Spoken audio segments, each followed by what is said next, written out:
नमस्ते दोस्तों, स्वागत है आपका हमारे चैनल माइथोलॉजी फैक्ट्स में। आपसे विनती है कि आप यह वीडियो पूरा देखें, क्योंकि अधूरा ज्ञान हमेशा हानिकारक होता है। तो चलो शुरू करते हैं। नमस्ते दोस्तों, आज हम आपको फिर से धर्म का ज्ञान सुनाने जा रहे हैं।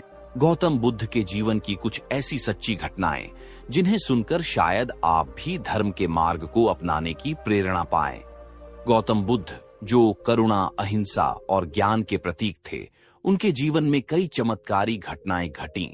लेकिन एक ऐसी घटना थी जिसे इतिहास के पृष्ठों में बहुत कम स्थान मिला है। यह वह समय था जब स्वयं मृत्यु के स्वामी मर्क शैतान बुद्ध के समक्ष उपस्थित हुए और एक शर्त रखी। ये केवल जीवन और मृत्यु की परीक्षा नहीं थी, बल्कि यह मानवता को एक अमूल्य सीख देने वाली घटना थी। एक दिन बुद्ध अपने शिष्यों के साथ राजगीर के एक विहार में ठहरे थे।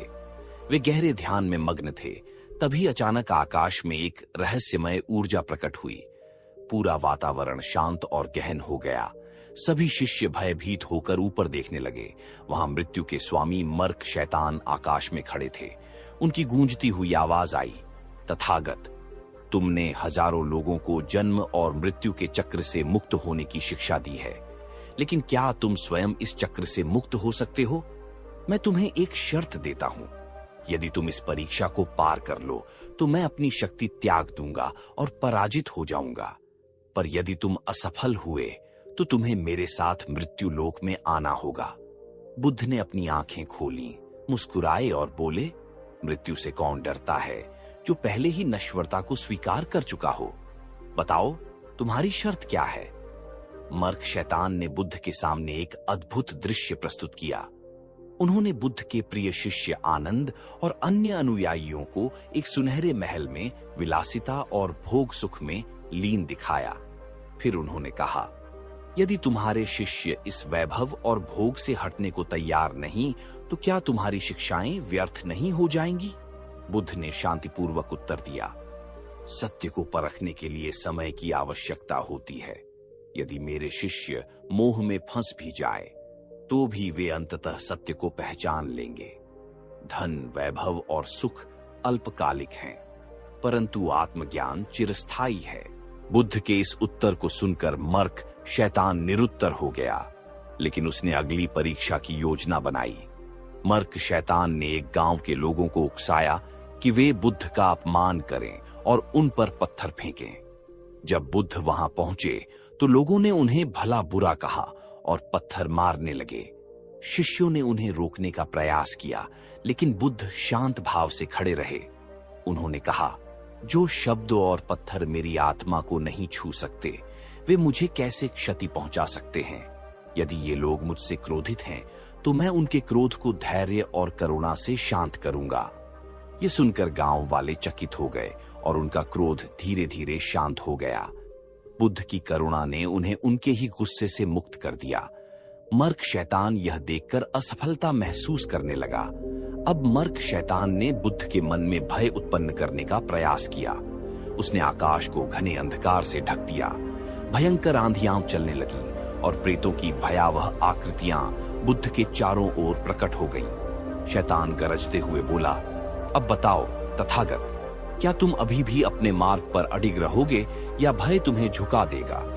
बुद्ध ने अपनी आंखें बंद की, ध्यान में लीन हो गए और कहा, भय केवल एक भ्रम है। बुद्ध ने कहा, भय केवल तब तक अस्तित्व में रहता है जब तक हम इसे मानते हैं। मैं इस नश्वर संसार में अपने मार्ग से विचलित नहीं हो सकता। जैसे ही बुद्ध ने यह कहा, चारों ओर फैला अंधकार धीरे धीरे समाप्त होने लगा और मर्क शैतान का छल विफल हो गया। लेकिन उसने अभी हार नहीं मानी। अहंकार की परीक्षा अब मर्क शैतान ने अपनी सबसे शक्तिशाली परीक्षा रखी। उसने बुद्ध को एक ऐसा दृश्य दिखाया जहां वे समस्त ब्रह्मांड के सबसे बड़े ज्ञानी के रूप में पूजे जा रहे थे। उसने बुद्ध को यह विश्वास दिलाने का प्रयास किया कि वे सबसे महान हैं और किसी और की आवश्यकता नहीं है। बुद्ध मुस्कुराए और बोले, ज्ञान का मार्ग अहंकार से नहीं बल्कि विनम्रता से चलता है। यदि मैं स्वयं को सबसे बड़ा समझ लूं तो यह मेरी पराजय होगी। सच्चा ज्ञान वह है जिसमें मैं किसी से ऊपर या नीचे नहीं बल्कि सबके साथ हूं। मर्क शैतान इस अंतिम परीक्षा में भी असफल हो गया। उसे स्वीकार करना पड़ा कि बुद्ध की आध्यात्मिक शक्ति के सामने उसकी सभी चालें व्यर्थ थीं। उसने सिर झुका लिया और वहां से चला गया। बुद्ध की शिक्षा इसके बाद बुद्ध ने अपने शिष्यों को एक और महत्वपूर्ण शिक्षा दी। सत्य को कोई हरा नहीं सकता और जो करुणा व धैर्य के मार्ग पर चलता है वह सदा विजय प्राप्त करता है। बुद्ध की इस विजय ने उनके अनुयायियों को एक नई प्रेरणा दी। इस कहानी से हमें क्या सीख मिलती है? 1. मृत्यु का भय समाप्त करना। यह कहानी हमें सिखाती है कि मृत्यु से डरने की आवश्यकता नहीं है, बल्कि हमें अपने जीवन को सार्थक बनाना चाहिए। 2. धैर्य और संयम। बुद्ध ने हर चुनौती का सामना धैर्य और संयम से किया। इससे हमें यह प्रेरणा मिलती है कि जीवन में कठिनाइयों से घबराने के बजाय हमें उनका समाधान खोजना चाहिए। 3. सही और गलत का भेद। मर्क शैतान की चालाकियों से हमें यह सीखने को मिलता है कि सत्य और असत्य में भेद करना कितना आवश्यक है। 4. आत्मज्ञान की महत्ता। बुद्ध की विजय यह दर्शाती है कि भौतिक शक्ति से अधिक आत्मज्ञान ही सबसे बड़ी शक्ति है। 5. अहंकार से मुक्ति। यह कहानी हमें सिखाती है कि सच्चा ज्ञान प्राप्त करने के लिए अहंकार का त्याग आवश्यक है। गौतम बुद्ध करुणा और ज्ञान के प्रतीक थे। वे समस्त संसार को जन्म मरण के चक्र से मुक्त करने का उपदेश देते थे। लेकिन एक घटना ऐसी थी जिसे बहुत कम लोग जानते हैं। एक यात्रा जो उन्होंने मृत्यु के बाद के संसार में की। यह कोई साधारण यात्रा नहीं थी, बल्कि नरक लोक की गुप्त यात्रा, जहां स्वयं मर्क शैतान उनसे एक शर्त लगाने के लिए तैयार था। नरक लोक का निमंत्रण। एक दिन बुद्ध अपने शिष्यों के साथ श्रावस्ती में ठहरे थे। रात्रि का समय था और वे गहरे ध्यान में लीन थे। तभी एक अद्भुत प्रकाश प्रकट हुआ और उसमें एक काली छाया उभरी। यह कोई और नहीं बल्कि स्वयं मर्क शैतान था। मर्क शैतान ने कहा, तथागत, तुमने लोगों को जन्म और मृत्यु के चक्र से मुक्ति का मार्ग दिखाया है, लेकिन क्या तुमने कभी मृत्यु के बाद की वास्तविकता देखी है? क्या तुम जानते हो कि जो तुम्हारे मार्ग का अनुसरण नहीं करते वे किस पीड़ा में जाते हैं? यदि तुम में साहस है तो मेरे साथ नरक लोक की यात्रा करो। बुद्ध मुस्कुराए और बोले, यदि यह यात्रा अन्य जीवों के कल्याण के लिए होगी तो मैं इसके लिए तैयार हूं। मर्क शैतान ने अपने हाथ उठाए और एक भंवर सा उत्पन्न हुआ। बुद्ध ने अपनी आंखें बंद की और जब खोली तो वे एक भयावह स्थान पर थे। चारों ओर गहरा अंधकार था और दूर दूर तक चीखें सुनाई दे रही थीं। नरक लोक का दृश्य। बुद्ध ने पहली बार नरक लोक का अनुभव किया। उन्होंने देखा कि वहां कई तरह की यातनाएं थीं। कुछ लोग जलते हुए तेल में डूब रहे थे, कुछ को लोहे की तपती सलाखों से दंडित किया जा रहा था। यह सब देखकर बुद्ध के मन में करुणा उमड़ आई। अज्ञान में जीने वालों की सजा। मर्क शैतान ने बुद्ध को एक विशेष कोष्ठक में ले जाया, जहां उन आत्माओं को रखा गया था जिन्होंने जीवन भर अज्ञान में रहकर दूसरों को धोखा दिया था। वे एक अंधेरी भूल भुलैया में भटक रहे थे और रास्ता खोजने में असमर्थ थे। बुद्ध ने पूछा, इन्हें इस पीड़ा से मुक्ति कैसे मिल सकती है? मर्क शैतान हंसते हुए बोला, इनका दंड यही है कि जब तक ये स्वयं सत्य को नहीं समझते तब तक इन्हें मुक्ति नहीं मिलेगी। बुद्ध ने अपनी करुणा से एक दिव्य प्रकाश उत्पन्न किया, जिससे कुछ आत्माएं सत्य को समझने लगीं और मुक्त हो गईं। ये देखकर मर्क शैतान चकित रह गया। क्रोध और हिंसा के दुष्परिणाम। फिर बुद्ध ने उन लोगों को देखा जिन्होंने अपने जीवन में क्रोध और हिंसा को अपनाया था। वे आत्माएं निरंतर एक दूसरे से लड़ रही थीं, लेकिन हर वार के बाद उनका शरीर फिर से ठीक हो जाता और वे दोबारा वही लड़ाई करने लगते। बुद्ध ने उनसे कहा, क्रोध अग्नि की तरह होता है जो पहले अपने धारक को जलाता है। जब तक तुम इसे नहीं छोड़ोगे तुम इस कष्ट से मुक्त नहीं हो सकते। कुछ आत्माएं रोने लगीं और जब उन्होंने बुद्ध की शिक्षा को स्वीकार किया तो वे प्रकाश में विलीन हो गईं। लालच और मोह की यातना। फिर बुद्ध को उन आत्माओं के पास ले जाया गया जिन्होंने लालच और मोह के कारण अपने जीवन को व्यर्थ कर दिया था। वे लोग सोने और आभूषणों के ढेर के बीच थे, लेकिन जैसे ही वे उन्हें पकड़ने जाते वे जलने लगते। बुद्ध ने उनसे कहा, जो वस्तु तुम्हें पीड़ा देती है वह तुम्हारी सच्ची संपत्ति नहीं हो सकती। उसे पकड़ बेचने का क्या लाभ? वास्तविक सुख बाहरी वस्तुओं में नहीं, बल्कि भीतर की संतुष्टि में है। बुद्ध के ये शब्द सुनकर कुछ आत्माएं समझ गईं और मुक्त हो गईं। मर्क शैतान ने बुद्ध को एक गहरे अंधेरे में ले जाया, जहां उन लोगों की आत्माएं थीं जिन्होंने अत्यधिक अहंकार और घमंड में जीवन व्यतीत किया था। ये आत्माएं निरंतर अपनी प्रशंसा कर रही थीं, लेकिन जैसे ही वे स्वयं को श्रेष्ठ समझती, उनके शरीर में जलन होने लगती। बुद्ध ने उनसे कहा, सच्ची श्रेष्ठता विनम्रता में है, न कि घमंड में। जो स्वयं को दूसरों से ऊंचा मानता है, वह अपनी ही अग्नि में जलता रहता है। मर्क शैतान ने देखा कि बुद्ध की करुणा नरक लोक में भी प्रकाश फैला रही थी। उसने बुद्ध के सामने एक अंतिम शर्त रखी। उसने कहा, यदि तुम वास्तव में इतने शक्तिशाली हो, तो एक ऐसी आत्मा को मुक्त करो जो सबसे बड़े पाप का भागी है, एक हत्यारा जिसने अनेकों निर्दोषों को मारा है। बुद्ध ने उस आत्मा को देखा। वह व्यक्ति अपने कर्मों से पूरी तरह ग्रस्त था, लेकिन बुद्ध ने उससे पूछा, क्या तुम अपने कर्मों पर पछताते हो? आत्मा ने रोते हुए उत्तर दिया, हाँ, मैं अब समझ चुका हूं कि मेरा मार्ग गलत था। बुद्ध ने उसे ध्यान करने की विधि सिखाई और धीरे धीरे उसका मन शांत हुआ। उसने स्वयं को क्षमा कर दिया और उसके बंधन टूट गए। मर्क शैतान यह देखकर हतप्रभ रह गया। उसने स्वीकार किया कि बुद्ध की करुणा और सत्य की शक्ति अद्वितीय थी।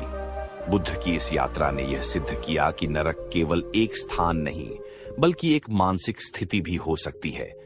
जब तक हम क्रोध, लालच, मोह और अहंकार को नहीं छोड़ ढाते, तब तक हम अपने ही जीवन में नरक का अनुभव करते रहते हैं। लेकिन यदि हम सत्य और करुणा को अपनाएं, तो हम किसी भी बंधन से मुक्त हो सकते हैं। गौतम बुद्ध की शिक्षाएं जीवन के गूढ़ रहस्यों को उजागर करने वाली रही है। ये कथा पुनर्जन्म के सिद्धांत को स्पष्ट करती है और यह भी बताती है कि किसी भी व्यक्ति का जीवन कैसे बदल सकता है। प्राचीन भारत के एक राज्य में एक महान राजा का शासन था, जो न्यायप्रिय और दयालु था। उसी राज्य में एक कुख्यात चोर भी रहता था, जो हमेशा चोरी करके जीवनयापन करता था। एक रात जब चोर महल में चोरी करने घुसा, तो राजा ने उसे पकड़ डीएचए लिया। लेकिन दंड देने के बजाय राजा ने उसे क्षमा कर दिया और समझाने का प्रयास किया कि सच्चा सुख चोरी में नहीं, बल्कि मेहनत से कमाए गए धन में है। चोर ने उस समय तो यह सीख नहीं मानी, लेकिन उसकी आत्मा में यह बात अंकित हो गई। राजा की मृत्यु के बाद वह स्वयं एक संत बन गया, लेकिन अपने पिछले कर्मों के कारण अगले जन्म में उसे एक कठिन जीवन मिला। राजा अगले जन्म में सिद्धार्थ गौतम के रूप में जन्मे और आगे चलकर बुद्ध बने। वहीं चोर इस जन्म में एक गरीब किसान के रूप में पैदा हुआ। उसने जीवन भर संघर्ष किया, लेकिन उसकी आत्मा में किसी अनजाने कारण से ज्ञान और शांति की खोज बनी रही। एक दिन बुद्ध अपने शिष्यों के साथ गांव में आए। किसान ने उन्हें देखा और उनके पास जाकर प्रवचन सुना। तभी उसके मन में अचानक गहरी शांति का अनुभव हुआ। उसे लगा कि वह इस ज्ञान से पहले भी परिचित था। यह उसके भीतर छिपे संस्कारों का परिणाम था। बुद्ध ने उसे जीवन की क्षण भंगुरता और कर्मों के प्रभाव के बारे में समझाया, जिससे किसान को अपनी पिछली गलतियों का आभास हुआ। वह उनके अनुयायी बन गया और सत्य के मार्ग पर चल पड़ा। अगले जन्म में वह किसान एक समृद्ध व्यापारी बन गया, जो लालच और संपत्ति में डूबा हुआ था। वहीं बुद्ध का जन्म एक संत के रूप में हुआ। जब संत ने व्यापारी से दान देने और लोभ त्यागने की सलाह दी, तो व्यापारी ने उनका उपहास उड़ाया। लेकिन कुछ वर्षों बाद व्यापार में भारी नुकसान हुआ, जिससे वह कंगाल हो गया। तब उसे संत की बातें याद आईं और उसने उनके पास जाकर ज्ञान प्राप्त किया। यह पुनर्जन्म के चक्र का ही प्रभाव था कि हर जन्म में वह सत्य के करीब आता गया। इस जन्म में व्यापारी एक राजा बना, लेकिन अहंकार और विलासिता में लिप्त था। वहीं पूर्व संत एक सामान्य साधु बने। जब राजा ने साधु को अपने दरबार में बुलाया, तो उसने उसे अहंकार छोड़ देने और दयालु बनने की सलाह दी। पहले तो राजा ने उनकी उपेक्षा की, लेकिन जब युद्ध में हार का सामना किया, तो उसने साधु की शरण ली।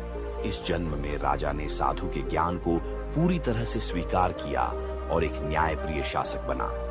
यह पुनर्जन्म की यात्रा की चरम सीमा थी, जहां आत्मा अपने शुद्ध रूप में पहुंच रही थी। राजा और साधु दोनों के जीवन का चक्र आगे बढ़ता गया। उनके अगले जन्म में दोनों को संत बनने का सौभाग्य मिला। उन्होंने अपनी सारी इच्छाएं त्याग दी और स्वयं को ध्यान और आध्यात्मिक साधना में समर्पित कर दिया।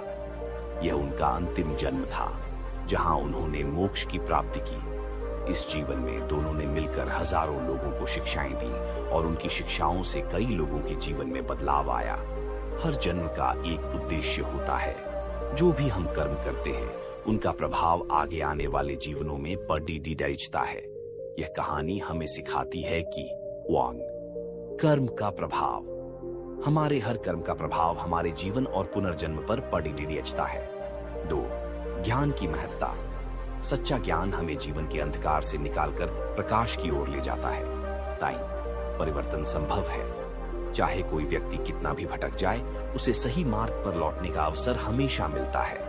वृज्जदत्त का जीवन बहुत स्मत के अन्य शिष्य में बीता था, किंतु वह जितना भी होना चाहता था, वे हर दिन कोशिशता के मार्ग पर चलता रहता, परंतु उसके मन में संशय की एक स्पष्टि थी।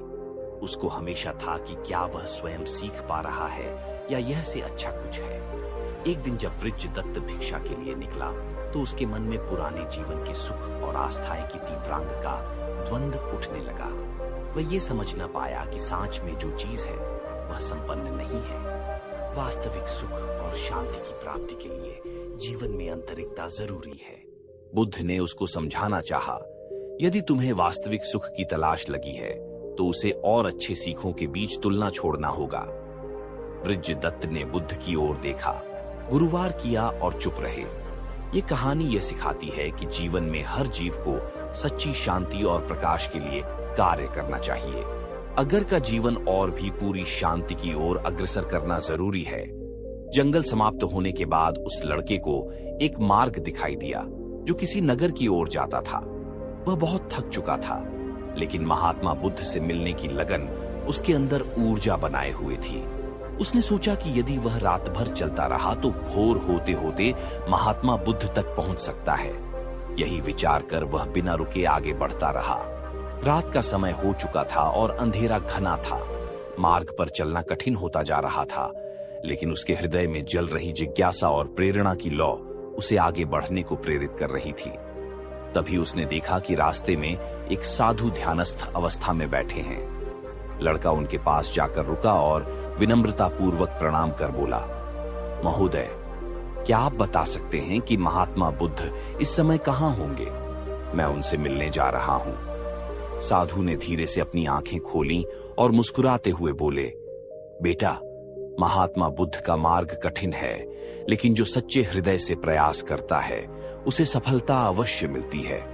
तुम थक चुके हो, पहले विश्राम कर लो, फिर प्रातःकाल आगे बढ़ना। लड़के को साधु की बात उचित लगी, लेकिन उसके मन में एक और संघर्ष चल रहा था। यदि वह रुका तो समय नष्ट हो जाएगा और महात्मा बुद्ध उससे और आगे निकल सकते हैं। उसने साधु से कहा, महोदय, मैं रुका तो मेरी यात्रा अधूरी रह सकती है। मुझे अभी ही आगे बढ़ना होगा। साधु ने फिर मुस्कुराकर कहा, यात्रा केवल पैरों से नहीं, मन से भी की जाती है। यदि मन अशांत हो तो यात्रा कठिन हो जाती है। मन शांत हो तो बाधाएं भी अवसर बन जाती हैं। तुम निर्णय स्वयं लो, लेकिन अपने उद्देश्य को मत भूलो। लड़के ने साधु की बातों को सुना और विचार किया। उसने महसूस किया कि उसकी थकान वास्तव में उसके संकल्प को कमजोर बना रही थी। अगर वह थका रहेगा तो ठीक से चल भी नहीं पाएगा। उसने तय किया कि वह कुछ समय के लिए विश्राम करेगा और फिर प्रातः होते ही अपनी यात्रा जारी रखेगा। अगली सुबह सूरज की पहली किरण के साथ लड़का पुनः यात्रा पर निकल पड़ा। अब वह पहले से अधिक ऊर्जावान और आत्मविश्वास से भरा था। कुछ ही घंटों के भीतर वह उस स्थान पर पहुंच गया जहां महात्मा बुद्ध अपने शिष्यों को उपदेश दे रहे थे। लड़के की आंखों में खुशी के आंसू थे। उसने जल्दी से जाकर बुद्ध को प्रणाम किया और उनके चरणों में कमल का फूल अर्पित कर दिया। महात्मा बुद्ध ने प्रेम पूर्वक उसकी ओर देखा और कहा, बेटा, तुम्हारी यात्रा केवल बाहरी नहीं थी, ये तुम्हारे अंदर की यात्रा थी। तुमने न केवल अपने शरीर को परिश्रम में डाला, बल्कि अपने मन के संशयों को भी पार किया। यही सच्ची यात्रा है। अब पूछो जो भी प्रश्न तुम्हारे मन में है। लड़के ने अपनी आंखें बंद कर लीं और महसूस किया कि उसकी यात्रा ने ही उसके सभी प्रश्नों के उत्तर दे दिए थे। उसे समझ में आ चुका था कि जीवन में सच्ची प्रेरणा और ज्ञान तभी प्राप्त होता है जब हम अपने लक्ष्य की ओर पूरी निष्ठा और समर्पण से बढ़ते हैं। वह बुद्ध के चरणों में बैठ गया और उनके ज्ञान को आत्मसात करने लगा। जैसे जैसे लड़का अपने सफर में आगे बढ़ता गया, उसने महसूस किया कि जब वह अपने लक्ष्य पर केंद्रित रहता है, तब उसकी राह की मुश्किलें छोटी लगने लगती हैं। यह सत्य तो हर किसी पर लागू होता है, फिर चाहे वह कोई छात्र हो या कोई व्यापारी।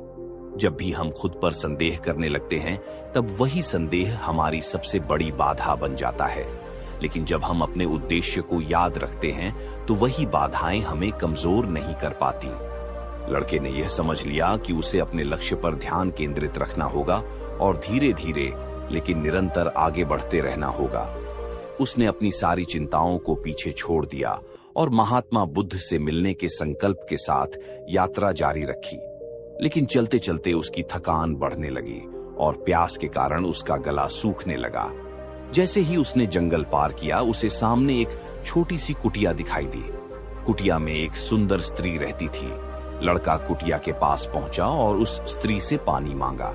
स्त्री ने उसे पानी पिलाया और फिर जिज्ञासावश पूछा, तुम महात्मा बुद्ध से मिलने क्यों जा रहे हो? लड़के ने उत्तर दिया, मेरे मन में कई प्रश्न हैं जिनके उत्तर मुझे महात्मा बुद्ध से चाहिए और मेरे पास केवल यह एक ही अवसर है, इसलिए मुझे उनसे मिलना ही है। स्त्री को लड़के की बातें सुनकर उसके प्रति आकर्षण महसूस हुआ। वह उसे पसंद करने लगी थी और उसे रोकना चाहती थी। उसने लड़के से आग्रह किया, आज की रात तुम यहीं रुक जाओ। वैसे भी शाम ढल चुकी है और जल्द ही रात होने वाली है। ऐसे में यात्रा करना मुश्किल होगा। पास के गांव में शादी हो रही है, वहां नाच गाना, स्वादिष्ट भोजन और बहुत आनंद होगा। क्यों न तुम आज यहीं रुक जाओ। लड़के ने स्त्री की सुंदरता को देखा और मन ही मन सोचने लगा, यदि मैं इसे मित्र बना लूं तो मेरा जीवन आनंदमय हो जाएगा। वैसे भी आज रात मैं महात्मा बुद्ध से मिल नहीं सकता, तो क्यों न मैं यहीं ठहर जाऊं। लड़का सोच में डूब गया और स्त्री से बोला, मैं कुछ देर में सोचकर बताता हूं। वह इस विषय पर विचार ही कर रहा था कि तभी उसे महात्मा बुद्ध की वह बात याद आई जिसने उसे प्रेरित किया था। उसे यह एहसास हुआ कि वह यहाँ किस मकसद से आया है। उसने खुद से सवाल किया, क्या मैं यहाँ इस स्त्री से मिलने के लिए आया हूं? नहीं, मेरा लक्ष्य कुछ और है। और फिर यह स्त्री आज मुझे पसंद कर रही है, लेकिन कल किसी और को भी पसंद कर सकती है। अगर मैं यहाँ रुक गया तो शायद मैं अपने जीवन का सबसे बड़ा अवसर खो दूंगा। लड़के ने तुरंत ही कमल के फूल की ओर देखा और उसका उद्देश्य फिर से स्पष्ट हो गया। उसने बिना किसी संकोच के स्त्री को मना कर दिया और अपने रास्ते पर आगे बढ़ चला। लेकिन जैसे जैसे वह आगे बढ़ता गया, उसे अपने निर्णय पर थोड़ा अफसोस होने लगा। उसके मन में यह विचार आया, अगर मुझे महात्मा बुद्ध नहीं मिले तो क्या मैंने इस स्त्री को छोड़कर गलती की? लेकिन जब उसने कुछ देर और यात्रा की तो उसका मन शांत हुआ और उसे यह एहसास हुआ कि यदि वह वहां रुक जाता तो वह अपने उद्देश्य से भटक जाता और उसकी यात्रा व्यर्थ हो जाती। रात्रि होने को थी और वह तेजी से अपने मार्ग पर बढ़ता जा रहा था। तभी उसे रास्ते में एक बुजुर्ग व्यक्ति मिले। लड़के ने उनसे पूछा, बाबा, मैं महात्मा बुद्ध से मिलना चाहता हूं। पिछले गांव में मुझे किसी ने बताया कि वे इसी रास्ते से आगे गए हैं। क्या आप बता सकते हैं कि वे किस दिशा में गए होंगे? बुजुर्ग व्यक्ति ने जवाब दिया, बेटा, लगता है कि तुमसे कोई गलती हो गई है। यहां से कोई भी आचार्य या महात्मा नहीं गुजरे हैं। हो सकता है कि रास्ते में कोई और मोड़ हो जहां से वे गए हों, लेकिन तुमने ध्यान नहीं दिया। लड़का यह सुनकर घबरा गया। क्या मैंने गलत रास्ता चुन लिया? अगर मैं वापस जाऊंगा तो बहुत पीछे छूट जाऊंगा और अब तो अंधेरा भी होने वाला है। मेरे पास न तो कोई रहने का ठिकाना है और न ही भोजन। मेरी पूरी यात्रा बेकार हो जाएगी। मुझे पूरा यकीन था कि मैं महात्मा बुद्ध से मिलूंगा, लेकिन अब यह असंभव लगता है। लड़के के मन में नकारात्मक विचार उमड़ने लगे। निराशा ने उसे घेर लिया और ऐसा लगा जैसे उसके पैरों में बेड़ियां पड़ गई हों।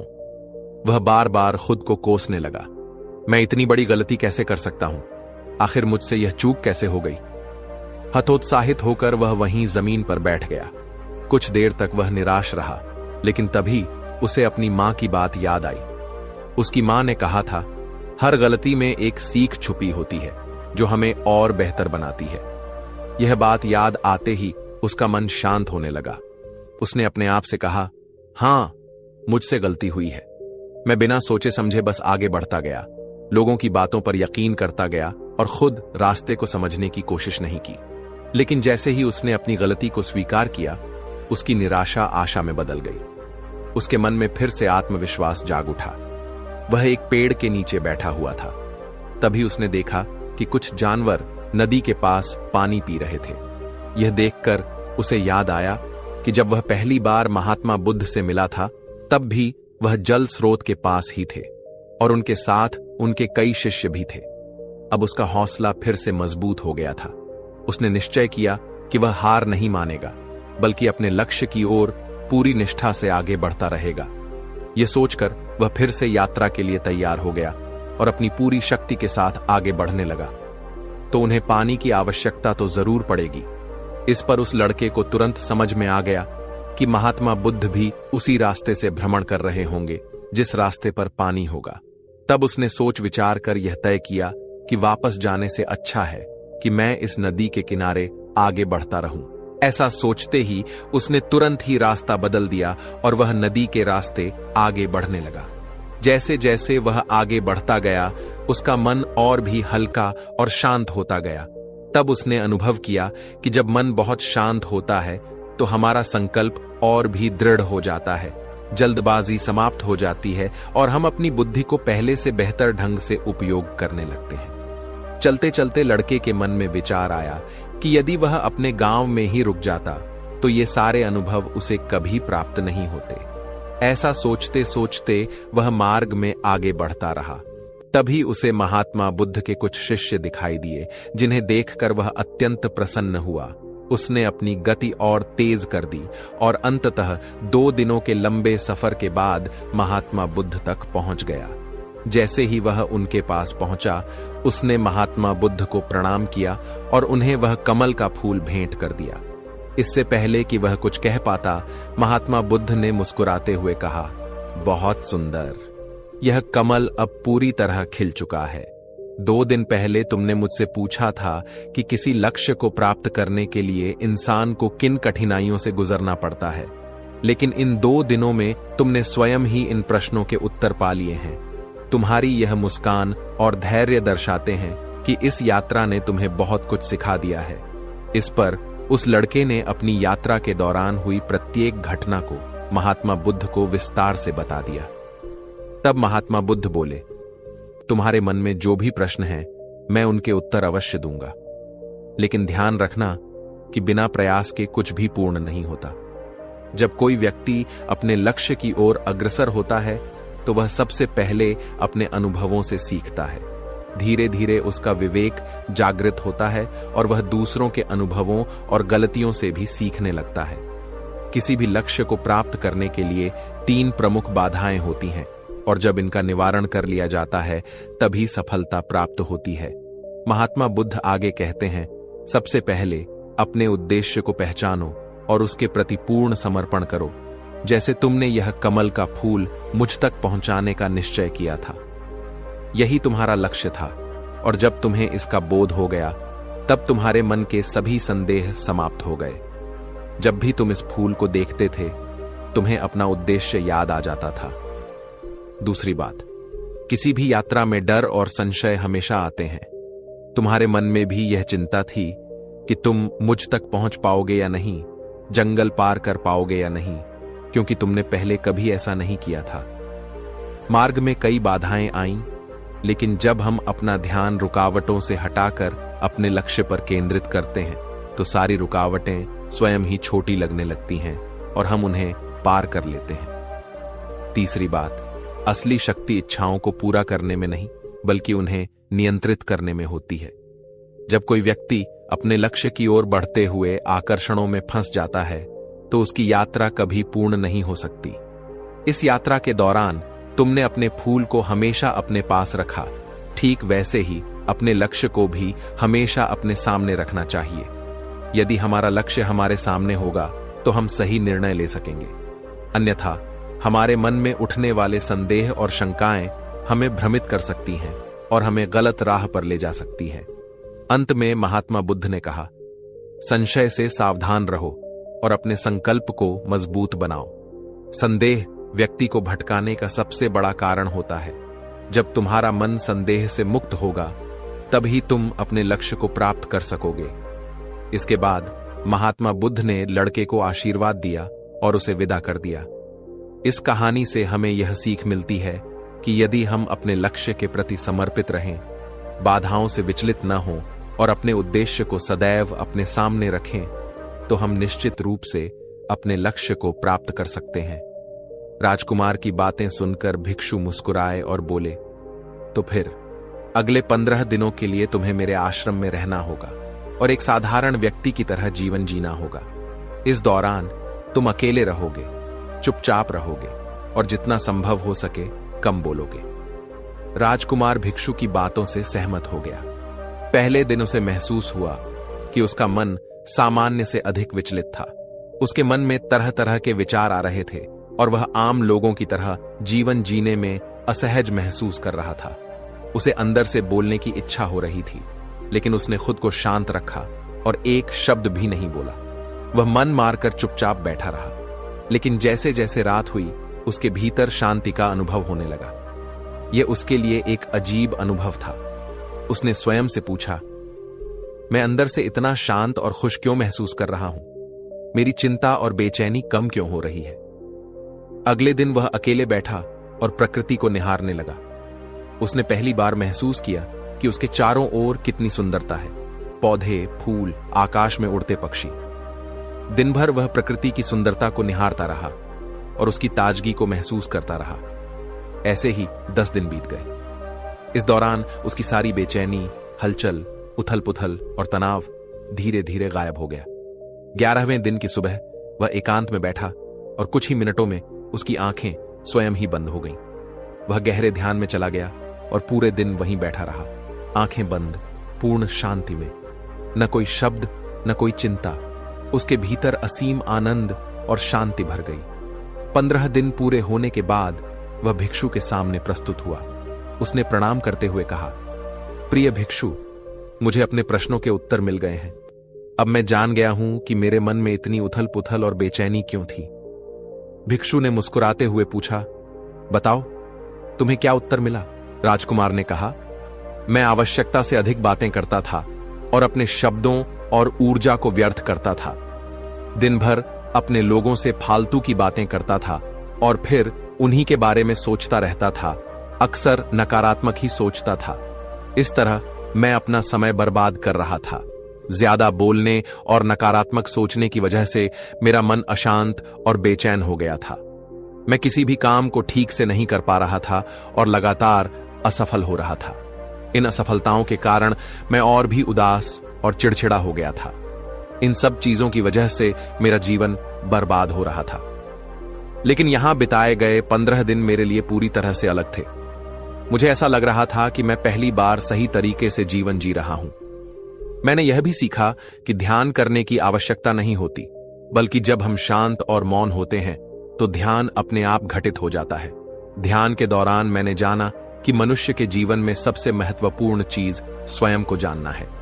भिक्षु मुस्कुराए और बोले, सिर्फ तुम ही नहीं, दुनिया में अधिकतर लोग आवश्यकता से अधिक बोलते हैं।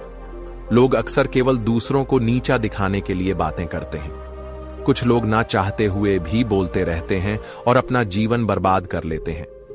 एक बार गौतम बुद्ध से उनके शिष्यों ने पूछा, प्रिय बुद्ध, आप अधिकतर समय चुप क्यों रहते हैं?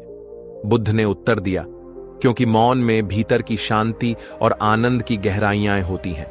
मौन अपने भीतर की ओर उतरने की पहली सीढ़ी है। स्वयं को जानने और समझने का पहला नियम है मौन रहना। जितना आवश्यक हो उतना ही बोलो। व्यर्थ की बातें करना छोड़ दो।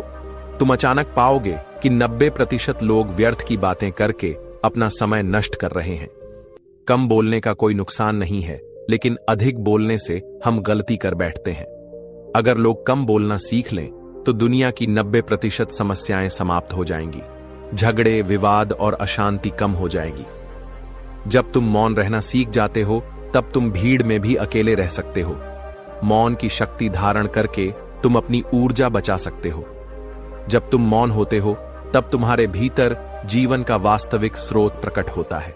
वह कहीं बाहर नहीं बल्कि तुम्हारे अंदर ही है। राजकुमार ने पूछा, आखिर कौन हमें हमारे भीतर के इस आनंद तक ले जा सकता है? भिक्षु ने उत्तर दिया, तुम्हें स्वयं ही अपने भीतर उतरना होगा। यहीं से आनंद उत्पन्न होता है और यहीं से सब कुछ समाप्त होता है। जब तुम भीतर से मौन में स्थिर हो जाते हो तब तुम्हारी वाणी भी मधुर हो जाती है। तुम्हारा बोलना संगीतपूर्ण और सत्य से भरा होता है। जब तुम बोलते हो तब दूसरे भी शांति का अनुभव करते हैं। जो व्यक्ति मौन की गहराई को जान लेता है, वह समाज की निर्भरता छोड़ देता है और उसके जीवन में मस्ती भर जाती है। उसके चेहरे पर नई रौनक आ जाती है। उसकी आंखें अमृत के समान हो जाती हैं और वह अनंत शांति के सागर में डूब जाता है। इतना कहकर भिक्षु मौन में चले गए। राजकुमार ने उन्हें धन्यवाद दिया और अपने महल लौट गया।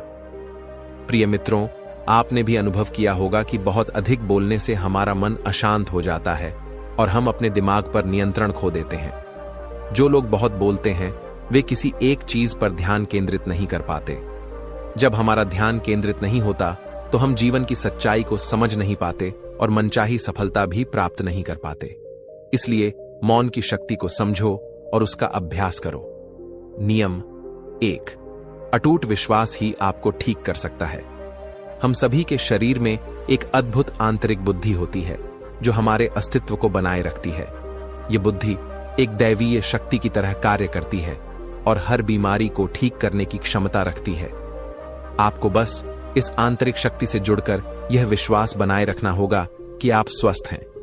जब हम इस शक्ति से दूर हो जाते हैं तब शरीर का संतुलन बिगड़ जाता है और हम बीमार पड़ जाते हैं। लेकिन जैसे ही हम इस बुद्धि को जागरूक करते हैं और पूरी श्रद्धा के साथ इसे स्वीकार करते हैं, हमारी आत्म चिकित्सा प्रक्रिया सक्रिय हो जाती है। मुनि ने कहा, अगर आप पूर्ण विश्वास के साथ इस शक्ति को स्वीकार करेंगे तो यह आपकी बीमारी को जड़ से समाप्त कर देगी। आप जो सोचते हैं वही आपकी वास्तविकता बन जाती है। इसलिए अपने मन को इस विश्वास से भरें कि आप पूरी तरह स्वस्थ हो रहे हैं और जल्द ही पूरी तरह ठीक हो जाएंगे। बीमार व्यक्ति ने उत्सुकता से पूछा, मुनिवर, क्या सिर्फ विश्वास करने से ही बीमारी ठीक हो सकती है? मुनि मुस्कुराए और बोले, विश्वास ही वह पहला कदम है जो आपके उपचार की प्रक्रिया को प्रारंभ करता है। यदि आपका मन अडिग रहेगा तो आपकी आत्मशक्ति हर असाध्य बीमारी को भी ठीक कर सकती है। नियम 1, अटूट विश्वास ही आपको ठीक कर सकता है। हम सभी के शरीर में एक अद्भुत आंतरिक बुद्धि होती है जो हमारे अस्तित्व को बनाए रखती है। यह बुद्धि एक दैवीय शक्ति की तरह कार्य करती है और हर बीमारी को ठीक करने की क्षमता रखती है। आपको बस इस आंतरिक शक्ति से जुड़कर यह विश्वास बनाए रखना होगा कि आप स्वस्थ हैं। जब हम इस शक्ति से दूर हो जाते हैं तब शरीर का संतुलन बिगड़ जाता है और हम बीमार पड़ जाते हैं। लेकिन जैसे ही हम इस बुद्धि को जागरूक करते हैं और पूरी श्रद्धा के साथ इसे स्वीकार करते हैं, हमारी आत्म चिकित्सा प्रक्रिया सक्रिय हो जाती है।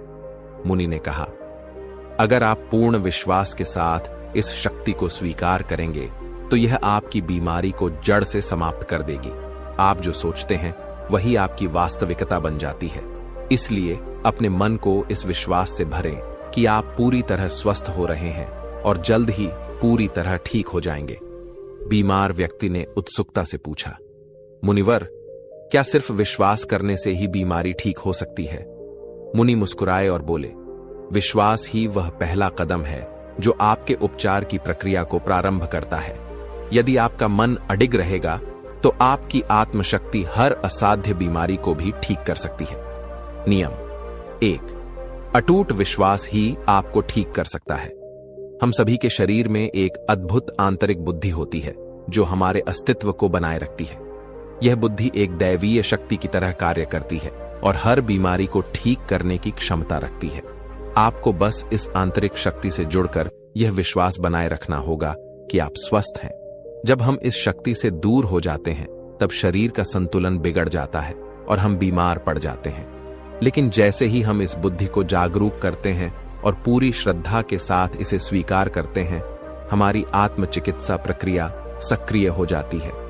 मुनि ने कहा, अगर आप पूर्ण विश्वास के साथ इस शक्ति को स्वीकार करेंगे तो यह आपकी बीमारी को जड़ से समाप्त कर देगी। आप जो सोचते हैं वही आपकी वास्तविकता बन जाती है। इसलिए अपने मन को इस विश्वास से भरें कि आप पूरी तरह स्वस्थ हो रहे हैं और जल्द ही पूरी तरह ठीक हो जाएंगे। बीमार व्यक्ति ने उत्सुकता से पूछा, मुनिवर, क्या सिर्फ विश्वास करने से ही बीमारी ठीक हो सकती है? मुनि मुस्कुराए और बोले, विश्वास ही वह पहला कदम है जो आपके उपचार की प्रक्रिया को प्रारंभ करता है। यदि आपका मन अडिग रहेगा तो आपकी आत्मशक्ति हर असाध्य बीमारी को भी ठीक कर सकती है। जब हम अतीत में जीते हैं तो पछतावे से भर जाते हैं। जीवन की असली सुंदरता वर्तमान में जीने में ही है।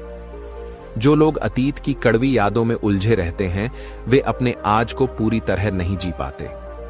अतीत में जीना ऐसा ही है जैसे कोई पुरानी बात हमारे दिमाग में घर कर गई हो और वहां गांठें बना रही हो। यदि कोई व्यक्ति बीमार है तो उसे अपने वर्तमान पर ध्यान देना चाहिए और खुद से कहना चाहिए, मैं स्वस्थ हूं, मैं प्रसन्न हूं। जब हम यह विश्वास करते हैं कि हम इस क्षण में ठीक हैं तो हमारा मस्तिष्क ऐसे रसायनों का उत्पादन करने लगता है जो हमारे स्वस्थ होने की प्रक्रिया को तेज कर देते हैं। लेकिन वर्तमान में कैसे जिया जाए, इसके लिए हमें अपनी सांसों पर ध्यान देना होगा, अपने शरीर की जागरूकता बढ़ानी होगी और अपने आसपास के माहौल को पूरी तरह से देखना व महसूस करना होगा। जब हम अपने आसपास की चीजों के प्रति सतर्क होते हैं तो हमारा मानसिक तनाव कम होने लगता है और हमारी निर्णय लेने की क्षमता बढ़ जाती है। ऐसा करने से हमें अपने मन की भीतरी परतों को समझने का अवसर मिलता है। धीरे धीरे हम जानने लगते हैं कि कौन सी चीजें हमारे तनाव का कारण बनती हैं। जब हम इसे पहचान लेते हैं तो जीवन में बड़ा बदलाव आने लगता है। हम नकारात्मक सोच को त्यागने लगते हैं और हर कार्य में सफलता देखने लगते हैं। हमारा अवचेतन मन कल्पना और वास्तविकता में भेद नहीं कर पाता। इसलिए यदि हम खुद को स्वस्थ व्यक्ति के रूप में देखेंगे तो हमारा दिमाग उसी दिशा में काम करना शुरू कर देगा। अरबी नियम 5, खुद से प्रेम करें। वर्षों बीत जाते हैं लेकिन अधिकतर लोग खुद से कभी बातचीत नहीं करते। उन्हें यह तक नहीं पता होता कि उन्हें वास्तव में क्या पसंद है, किस चीज से खुशी मिलती है। वे खुद के साथ समय बिताना भूल जाते हैं। यदि आप स्वस्थ रहना चाहते हैं तो सबसे पहले खुद को अपनाना और प्रेम करना सीखें। खुद की अहमियत को समझें। कई पुरुष और महिलाएं अपने कर्तव्यों और जिम्मेदारियों के बोझ में खुद को खो देते हैं। जिस दिन आप खुद को समझने और स्वीकार करने लगते हैं उसी दिन से आपकी जिंदगी में नकारात्मकता दूर होने लगती है। जब आप खुद की कीमत समझते हैं तो यह दर्शाता है कि आप खुद से सच्चा प्रेम करते हैं। दातिका नियम 6, सकारात्मक सोच विकसित करें। हर सुबह जागते ही खुद से यह प्रश्न करें, मैं अपने सर्वश्रेष्ठ रूप में कैसे रह सकता हूं। अधिकांश लोग सुबह उठते ही अपनी समस्याओं के बारे में सोचने लगते हैं, जिनमें से अधिकतर उनके अतीत की चिंताओं से जुड़ी होती हैं। हर समस्या के साथ कोई न कोई भावना जुड़ी होती है और जब हम इन्हें याद करते हैं तो नकारात्मकता हावी हो जाती है। इससे बचने के लिए अगले 7 दिनों तक सुबह जागते ही सकारात्मक विचारों के साथ अपने दिन की शुरुआत करें। जब भी सुबह उठें, खुद से कहें, आज का दिन मैं प्रसन्नता और ऊर्जा के साथ जीऊंगा। हर दिन अपने दिमाग में एक ऐसी छवि बनाएं जिसमें आप पूरी तरह से स्वस्थ और खुशहाल हों। रोजाना 10 मिनट तक आंखें बंद करके ध्यान करें और कल्पना करें कि आप धीरे धीरे स्वस्थ हो रहे हैं। यह प्रक्रिया आपके अवचेतन मन को सकारात्मक संदेश भेजेगी और आपके शरीर को तेजी से ठीक करने में सहायक होगी। नियम 7, अपने जीवन का उद्देश्य खोजें। अक्सर लोग निराश और बीमार इसलिए हो जाते हैं क्योंकि उन्हें अपने जीवन का कोई उद्देश्य नजर नहीं आता। जब किसी व्यक्ति को यह महसूस होता है कि उसका जीवन निरर्थक है, तो वह जल्दी ही तनाव और अवसाद में घिरने लगता है। लेकिन जीवन में एक स्पष्ट लक्ष्य होना न केवल मानसिक शांति देता है, बल्कि शरीर को भी स्वस्थ बनाए रखने में सहायक होता है। यदि हर सुबह आपके पास बिस्तर से उठने का कोई ठोस कारण होगा, तो आपका दिन ऊर्जा से भरा रहेगा। जब हम अपने जीवन के उद्देश्य से जुड़े होते हैं, तो हम अधिक प्रसन्न, उत्साहित और आत्मविश्वासी महसूस करते हैं। इसके साथ ही जब हम भीतर से खुश होते हैं, तो हमारा शरीर भी खुद को अधिक स्वस्थ बनाने के लिए सक्रिय हो जाता है। नियम 8, गहरी सांसें लें। हर दिन कुछ मिनटों के लिए अपनी रीढ़ सीधी करके बैठें और लंबी गहरी सांसें लें। जब हम गहरी सांस लेते हैं, तो हमारे शरीर में अधिक मात्रा में ऑक्सीजन पहुंचती है, जिससे हमारी रोग प्रतिरोधक क्षमता मजबूत होती है। यह न केवल हमारी प्रतिरोधक शक्ति को बढ़ाता है, बल्कि शरीर में जमा हुई नकारात्मक ऊर्जा को भी बाहर निकालता है, जिससे हम अधिक ऊर्जावान और स्वस्थ महसूस करने लगते हैं। जब हम अतीत में जीते हैं, तो पछतावे से भर जाते हैं। जीवन की असली सुंदरता वर्तमान में जीने में ही है। जो लोग अतीत की कड़वी यादों में उलझे रहते हैं, वे अपने आज को पूरी तरह नहीं जी पाते। अतीत में जीना ऐसा ही है जैसे कोई पुरानी बात हमारे दिमाग में घर कर गई हो और वहां गांठें बना रही हो। यदि कोई व्यक्ति बीमार है, तो उसे अपने वर्तमान पर ध्यान देना चाहिए और खुद से कहना चाहिए, मैं स्वस्थ हूं, मैं प्रसन्न हूं। जब हम यह विश्वास करते हैं कि हम इस क्षण में ठीक हैं, तो हमारा मस्तिष्क ऐसे रसायनों का उत्पादन करने लगता है जो हमारे स्वस्थ होने की प्रक्रिया को तेज कर देते हैं। लेकिन वर्तमान में कैसे जिया जाए, इसके लिए हमें अपनी सांसों पर ध्यान देना होगा, अपने शरीर की जागरूकता बढ़ानी होगी और अपने आसपास के माहौल को पूरी तरह से देखना व महसूस करना होगा। जब हम अपने आसपास की चीजों के प्रति सतर्क होते हैं, तो हमारा मानसिक तनाव कम होने लगता है और हमारी निर्णय लेने की क्षमता बढ़ जाती है। ऐसा करने से हमें अपने मन की भीतरी परतों को समझने का अवसर मिलता है। धीरे धीरे हम जानने लगते हैं कि कौन सी चीजें हमारे तनाव का कारण बनती हैं। जब हम इसे पहचान लेते हैं, तो जीवन में बड़ा बदलाव आने लगता है। हम नकारात्मक सोच को त्यागने लगते हैं और हर कार्य में सफलता देखने लगते हैं। हमारा अवचेतन मन कल्पना और वास्तविकता में भेद नहीं कर पाता। इसीलिए यदि हम खुद को स्वस्थ व्यक्ति के रूप में देखेंगे, तो हमारा दिमाग उसी दिशा में काम करना शुरू कर देगा। अरबो दा नियम 5, खुद से प्रेम करें। वर्षों बीत जाते हैं, लेकिन अधिकतर लोग खुद से कभी बातचीत नहीं करते। उन्हें यह तक नहीं पता होता कि उन्हें वास्तव में क्या पसंद है, किस चीज से खुशी मिलती है। वे खुद के साथ समय बिताना भूल जाते हैं। यदि आप स्वस्थ रहना चाहते हैं, तो सबसे पहले खुद को अपनाना और प्रेम करना सीखें। खुद की अहमियत को समझें। कई पुरुष और महिलाएं अपने कर्तव्यों और जिम्मेदारियों के बोझ में खुद को खो देते हैं। जिस दिन आप खुद को समझने और स्वीकार करने लगते हैं, तो यह दर्शाता है कि आप खुद से सच्चा प्रेम करते हैं। डबल ला नियम 6, सकारात्मक सोच विकसित करें। हर सुबह जागते ही खुद से यह प्रश्न करें, मैं अपने सर्वश्रेष्ठ रूप में कैसे रह सकता हूं? अधिकांश लोग सुबह उठते ही अपनी समस्याओं के बारे में सोचने लगते हैं, जिनमें से अधिकतर उनके अतीत की चिंताओं से जुड़ी होती है। हर समस्या के साथ कोई न कोई भावना जुड़ी होती है, और जब हम इन्हें याद करते हैं, तो नकारात्मकता हावी हो जाती है। इससे बचने के लिए अगले 7 दिनों तक सुबह जागते ही सकारात्मक विचारों के साथ अपने दिन की शुरुआत करें।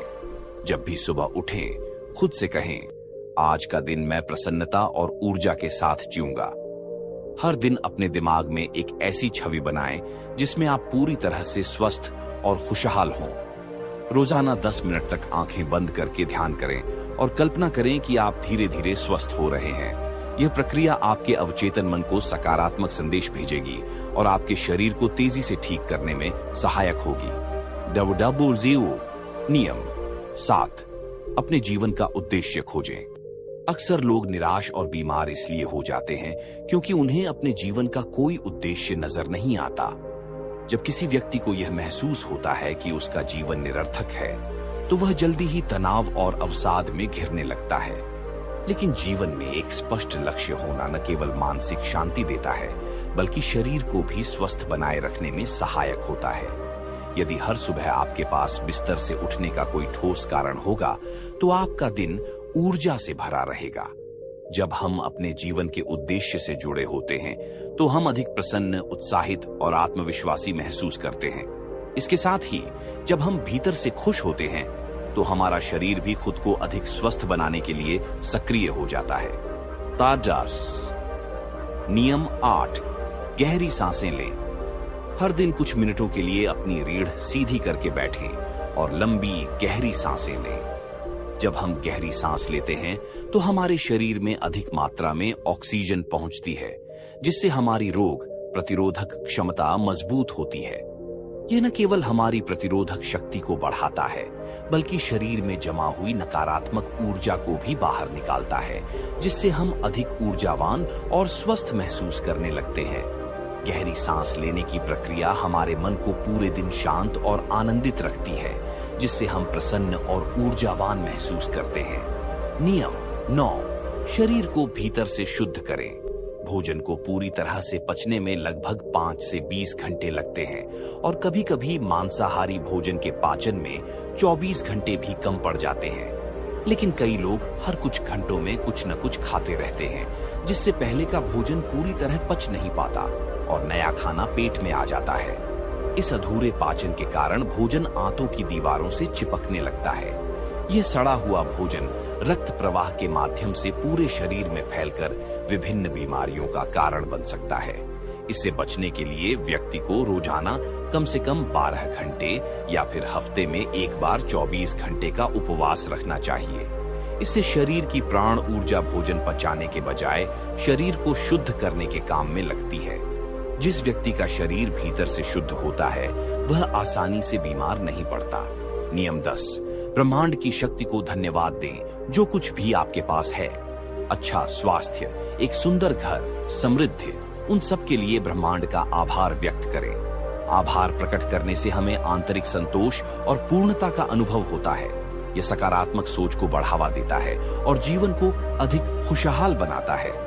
आभार एक ऐसी औषधि है जो शरीर और मन दोनों को स्वस्थ रखती है। जो लोग कृतज्ञ होते हैं और हर स्थिति में सकारात्मक बने रहते हैं, वे कम बीमार पड़ते हैं और यदि कभी बीमार हो भी जाएं, तो उनकी रिकवरी तेजी से होती है। इसलिए अपने शरीर की शक्ति पर विश्वास रखें, आशावादी बने, खुश रहें, सकारात्मक सोचें और ब्रह्मांड को धन्यवाद दें। यही किसी भी बीमारी को ठीक करने का सबसे प्रभावी उपाय है। मोने अपनी बात पूरी करने के बाद चुप हो गए।